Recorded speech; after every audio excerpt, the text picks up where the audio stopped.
with that, let's take a look at the Gretzky card, which I brought up before. So this is the card that we were talking about. It's in a PSA 10 holder, and I feel like some of the people in the chat have a reason for asking me to take a look at it. I'm just sort of, speculating on that. So if we're looking to really analyze the condition of the card, it looks nice. It looks nice. Overall, first impressions, it's nice. It's definitely off-centered left to right. That's clear as day.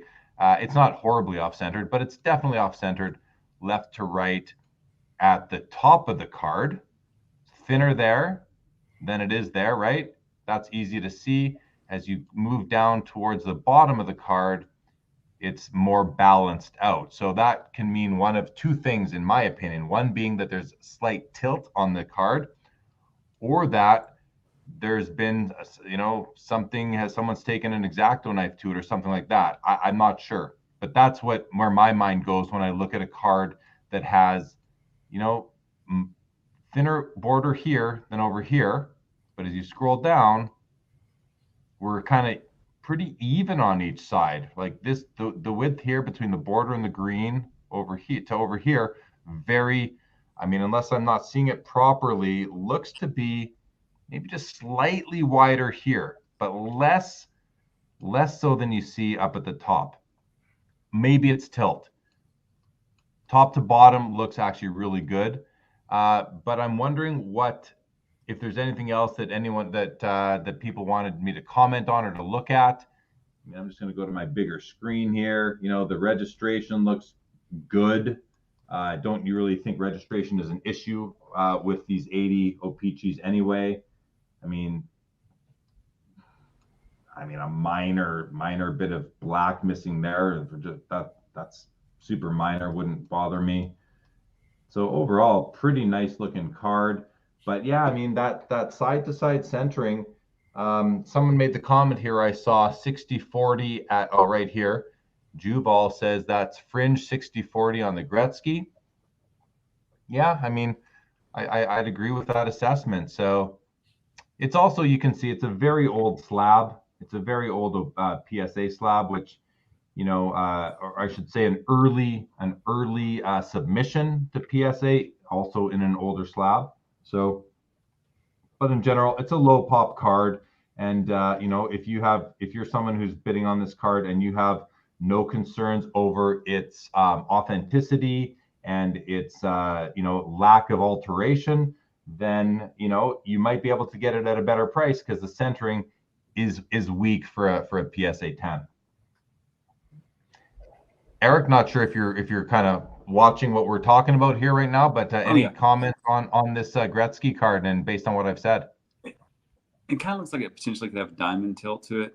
It's like those older cards, it's hard to know how they were cut from the sheet, So it's really, I see some Hendersons like that as well. Now the 1980 Ricky Henderson rookie card was prone to more chipping on the edges, so that was one telltale sign.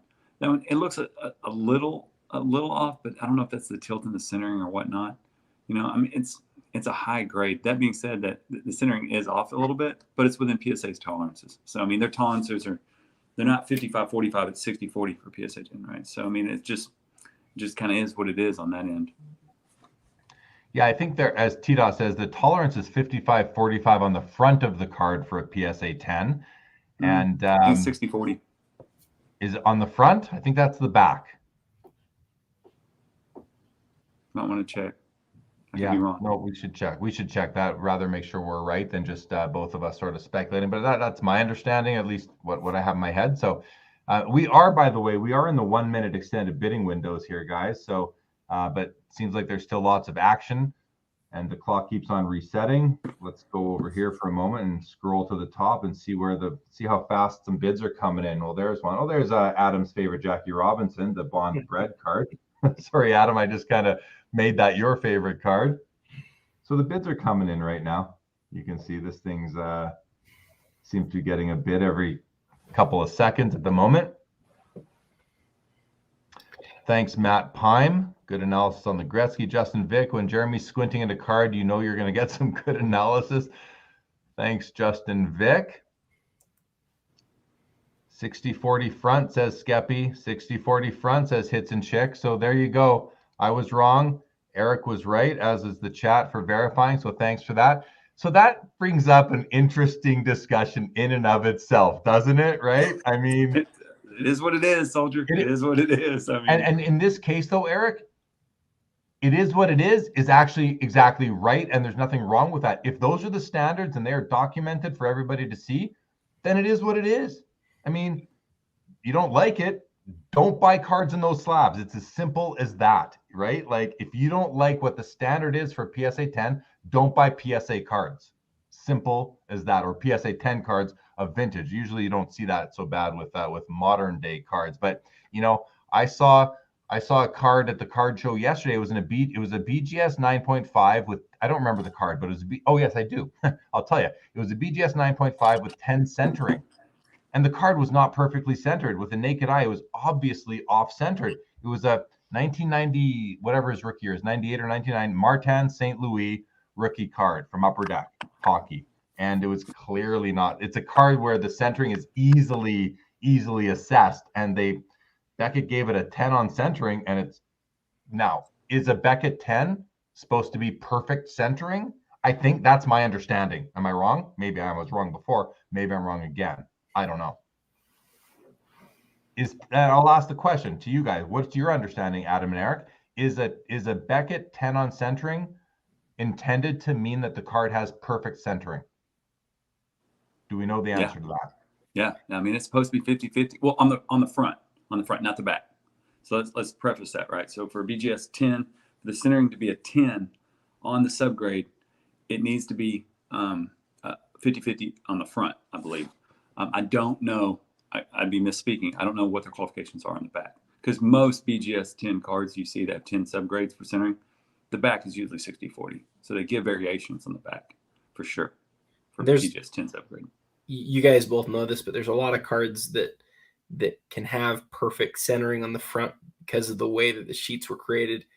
If it has perfect centering on the front, it will never actually have perfect centering. That's true. Yeah. I know of a specific Wilt Chamberlain card, 1973 tops. If you get it right in the middle, just perfect 50-50, then your back's going to be 90-10, and that's just the way they all are. And so hopefully, you kind of hope that PSA has a little bit of leniency on that, but at the same time, you kind of want all cards to have sort of standard grade. So for me, front really matters, back matters a little less. So I hope that's how they assess the grades.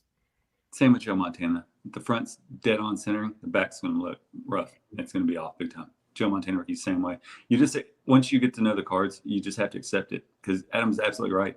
There's certain cards, the way they lined up on the printing, if the front's spot on, the back is way off. So, and I would rather the back be off and the front be spot on. It just is what it is.